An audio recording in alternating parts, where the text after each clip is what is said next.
وعلیکم السلام اللہ یاری بھائی، کیسے ہیں آپ؟ اللہ تعالیٰ کا بڑا احسان ہے. آپ سنائیں، آپ کیسے ہیں؟ اچھا، میں بھی ٹھیک ہوں. آپ کو 3 4 سال سے سنتا ہوا آ رہا ہوں. Thank you sir. ڈیبیٹس بھی آپ کی دیکھتا ہوں. علم حاصل تھینک یو. کرنے کا موقع ملا تھوڑا بہت. اتنا تھینک یو زیادہ سر. نہیں ملا لیکن تھوڑا سا ملا. اچھا، میرا کچھ ڈیبیٹ دیکھ رہا تھا میں، ایک زیدیہ اور اسنا عشری کے درمیان. چھوٹا سا چینل تھا لیکن 2 گھنٹے کی ڈیبیٹ تھی. تو ان کا ایک کلامی سوال تھا، وہ میں آپ کے سامنے ظاہر کرنا چاہتا ہوں. جی سر، بولیں. اب ان کا یہ سوال تھا کہ امامت میں تقیہ کا سوال تھا ان کا، کہ وہ کہتے ہیں کہ امام تو اللہ تعالیٰ کے ارادے کو ظاہر کرتا ہے نا. ہی mirrors the will of God, right؟ تو اب وہ کہتے ہیں کہ اگر وہ تقیہ کرتا ہے، جھوٹ بولتا ہے، تو وہ امکان الکذب بن جاتی ہے، کا سبب بن سکتا ہے. تو اس کے کذب بارے نہیں میں آپ کرتا کا نا، کیا خیال ہے؟ جھوٹ نہیں بولتا نا، وہ توریہ کرتا ہے. یہ خود یہ جو ہے اچھا. ان کا زیدیہ کے اپنے، وہ بخاری کو تو ایسے ہی مانتا ہے نا. زیدی جو ہے وہ فقہ میں حنفی کو فالو کرتے ہیں، اور احادیث میں وہ یہ بخاری وغیرہ کو صحیح مانتے ہیں. تو اس میں بخاری میں ایک باب ہے، بھلے کہ کیا باب ہے، میں وہ باب بھول گیا. اس میں ایک باب ہے کہ انسان توریہ کرنے، جھوٹ بولنے کی ضرورت نہیں، آپ توریہ کریں. اور ان کے اعلام سب مانتے ہیں. ہم نہیں کہتا ہے امام علیہ السلام جھوٹ بولتے ہیں، وہ توریہ کرتے ہیں. یہ کہاں سے آواز آ رہی ہے؟ یہ پتہ نہیں آواز کس کے مائک سے آ رہی. تو میں آپ کو دکھا دیتا ہوں، ایک منٹ. بخاری کی وہ باب ہے،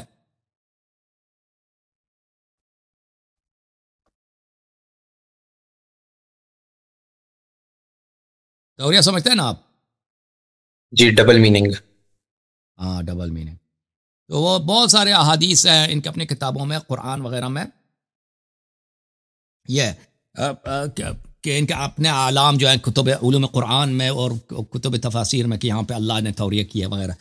اچھا، وہ قرآن میں بھی توریہ کو مانتے ہیں. یہ کتاب بخاری، یہاں پہ ملاحظہ کریں، یہاں پہ یہ باب ہے کتاب الادب میں، المعارض مندوحۃ عن الکذب، کہ انسان اشارہ کنایے سے بات کرے. معارض یعنی توریہ، اشارہ کنایے سے بات کرے تو جھوٹ بولنے کی ضرورت نہیں ہے. تو اس میں یہ اس طرح ہے کہ وہ جو مثال اس کے لیے پیش کرتا ہے کہ ایک شخص تھا، اس کا نام ابو طلحہ ہے، اس کا ایک بیٹا مر جاتا ہے، اس کا بیٹا مر جاتا ہے، ٹھیک ہے نا. تو اس کے بیٹا میں بیمار ہے، مر جاتا ہے. تو وہ اپنی بیوی سے پوچھتا ہے کہ کیف الغلام، میرا بیٹا کیسا ہے؟ تو اس کی بیوی نہیں بتاتی کہ وہ مر گیا. کہتا ہے ھذا نفسہ،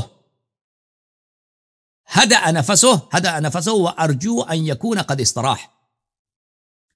تو اس نے اس کو جواب دیا کہ یہ جو اس کی سانس میں آسانی آ گئی ہے، اور میری امید یہ ہے کہ وہ اب راحت میں ہے، کیونکہ وہ زور سے سختی سے سانس لے رہا تھا نا، وہ مر گیا بیچارہ، بچہ مر گیا.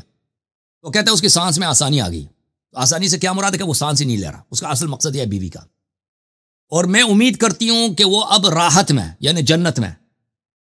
اچھا، وظن انها صادقہ، وہ بیچارہ ابو طلحہ وہ یہ سوچ رہا تھا کہ یہ کہہ رہا ہے کہ بیٹے کی حالت بہتر ہوگی. تو اس نے یہاں پہ توریہ کیا بیوی نے. اور پھر یہاں پر بھلے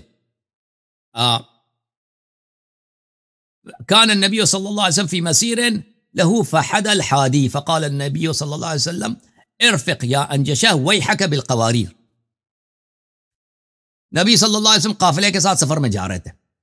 تو یہ جو ہے نا، یہ اونٹ جو ہے نا، اس کے لیے وہ اونٹ والے گاتے ہیں، اس کو حدا بولتے ہیں عرب لوگ. جب یہ اونٹ کے لیے وہ ایک گیت گاتے ہیں تو اونٹ تیز چلنا شروع ہو جاتا ہے، ٹھیک ہے نا، اس کو مزہ آ جاتا ہے اونٹ کو. تو اچھا. اس نے گانا شروع کر دیا اپنے اونٹ کے لیے. تو اس نے وہ سب اونٹیں جو ہیں اس سے تیز چلنے شروع ہو گئے. تو نبی صلی اللہ علیہ وسلم نے کہا یا انجشہ جو ہے آرام سے بھائی، تو ہم اونٹوں کو دور سے اسپیڈ سے دوڑا رہے ہیں. شیش ویحک بالقواریر، شیشوں کا خیال رکھنا. شیشے کے جو برتن ہوتے ہیں نا، اللہ کے وہاں پہ شیشے کا برتن وہ نہیں تھا، وہ مراد یہ تھا عورتوں کا. نبی صلی اللہ علیہ وسلم نے جو کہا ہے قواریر سے کیا مراد ہے؟ شیشے کے برتن نہیں ہیں، عورتیں. اونٹوں پہ عورتیں سوار ہیں، یہ تیز جائیں گی تو عورتوں کو تکلیف ہوگی، یہ آرام سے جائیں گے تو عورتوں کا. تو نبی صلی اللہ علیہ وسلم نے اس طرح توریہ فرمایا. قال ابو قلابہ یعنی النساء، قواریر شیشوں سے کیا مراد ہے؟ یعنی النساء. القواریر لا تکسر القواریر، نبی صلی اللہ علیہ وسلم نے اس اونٹ والے سے کہا انجشہ کہیں شیشے کے برتن ٹوٹ نہ جائیں، شیشے کے برتن ٹوٹ نہ جائیں. لا تکسر، نہ توڑو. نہ توڑو شیشے کے برتنوں کو. یعنی ضعفت النساء. قتادہ کہتے ہیں اس سے مراد کیا ہے؟ جو بڑھیا عورتیں ہیں نا اونٹوں پہ سوار ہیں ان سے مراد وہ ہے. جو وہاں پہ شیشوں اس سے مراد ہی نہیں ہے. تو یہ نبی صلی اللہ علیہ وسلم یہاں پہ جھوٹ نہیں کہہ رہے تھے. تو اسی طرح اگر کوئی شخص آپ سے بات کرتا ہے نا کوئی ایسی چیز، تو آپ مثلا امام ہادی علیہ السلام سے سوال کیا جاتا ہے کہ آپ ابو بکر کے فضل کے متعلق کیا کہتے ہیں، تو امام علیہ السلام نے کہا لا انکر فضل ابی بکر، میں ابی بکر کی فضل کو انکار نہیں کرتا. فضل کے دو معنی ہیں عربی زبان میں، ایک فضیلت ہے ایک فضولی. ٹھیک ہے نا، وہ فضول سمجھتے ہو نا؟ جی اردو میں بھی سمجھتا ہوں. ایک فضیلت ہے ایک فضول ہے. تو امام علیہ السلام نے کہا کہ میں ابو بکر کے فضل کو انکار نہیں کرتا. کیا مطلب؟ فضیلت یا ابو بکر کی فضولی؟ اس کا مراد یہ تھا کہ ابو بکر کی فضولی کو میں انکار نہیں کرتا نا. یہ کیا تھا؟ یہ توریہ تھا. تو توریہ سے کیا جاتا ہے؟ توریہ جھوٹ بولنے کی ضرورت ہی نہیں. کیوں جھوٹ بولے؟ اوکے. اچھا تو یہ دونوں آپس میں تب انٹرچینجبل ہو جاتے ہیں یا تبدیل ہو سکتے ہیں ایک دوسرے میں؟ کہاں پر فضل کی بات کر رہا ہے؟ نہیں تقیہ توریہ میں بدل سکتا ہے یا یہ الگ ہی وہ چیز ہو جاتی ہے پھر؟ تو جھوٹ نہیں بولنا چاہیے نا، جھوٹ حرام ہے. تو مگر اگر انسان بہت ہی اس کو پریس ہو جائے نا، 3 جگہوں پہ جھوٹ بولنا جائز ہے. ایک کسی کی جان کو بچانے کے لیے، ٹھیک ہے نا، اگر کسی کی جان کو، یہ شریعت کا حکم ہے. ہم نہیں کہتے ائمہ علیہ السلام نے یہ کیا جھوٹ بولا، کیونکہ ان کے لیے توریہ ان کے لیے ممکن ہے. شاید ہمیں وہ وجہ توریہ سمجھ نہ آئے، وہ الگ بات ہے، لیکن وہ توریہ کر سکتے. تو کسی بھی مسلمان کے لیے 3 جگہوں پر جھوٹ بولنا، یا حدیث میں 3 جگہ پہ جھوٹ بولنا جائز ہے، بلکہ جھوٹ بولنا چاہیے. وہاں پہ سچ کہنا حرام ہے. ایک کون سا ہے؟ ایک کسی کی جان کو بچانے کے لیے. دوسرا 2 لوگوں کے درمیان مصالحہ کرنے کے لیے. اگر 2 بھائی آپس میں لڑے ہیں تو آپ اگر سچ کہتے ہیں بھائی، تو وہاں پہ ان کی لڑائی اور زیادہ شدید ہوگی نا. ٹھیک ہے نا. اگر آپ کہتے ہیں کہ میں دوسرے بھائی کے پاس گیا، وہ تو آپ کو گالی دے رہا تھا، تو اس سے تو زیادہ وہ شر بڑھے گا نا. تو اب وہاں پہ جھوٹ کہنا آپ کے لیے ضروری ہے. آپ کہتے ہیں کہ وہ تو آپ سے بڑا پیار کرتا ہے آپ کا بھائی. یا ایک بیوی اور شوہر کے درمیان کیا ہے؟ تعلقات خراب ہیں. آپ سچ بولتے ہیں تو وہ زیادہ خراب ہو جائے گا نا، وہ تو قتل کر دے گا اپنی بیوی کو. تو اس صورت میں کیا کہتے ہیں؟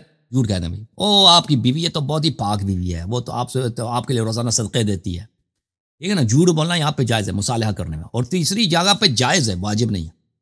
وہ جائز ہے، وہ کیا ہے کہ کوئی مرد اپنی بیوی سے اگر وعدہ کرتا ہے تو اس میں جھوٹ کہہ سکتا ہے. اوکے، یہ 3 چیز.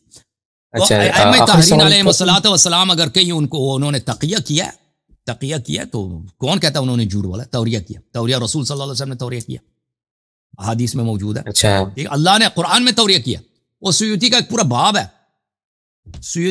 باب ہے. ٹھیک ہے نا. اس میں اپنے معترک الاقران میں، یہ معترک الاقران فی اعجاز القرآن للسیوطی، چاپ دار الکتب العلمیہ. یہاں پہ علم بدی علم محسنات لفظیہ جو ہے علم بدی میں، اس میں وجوہ اعجاز قرآن میں سے توریہ، ایک باب ہے توریہ کا. یہ قرآن میں توریہ کیا اللہ تعالیٰ نے، بہت سارے مقامات پہ توریہ ہے. اوکے، تو یہ قرآن میں موجود ہے. اچھا آخری سوال ایک پوچھ لوں اگر آپ مائنڈ نہ کریں؟ پوچھ لیں بھائی، پوچھ لیں. بس میں چلتا ہوں. اچھا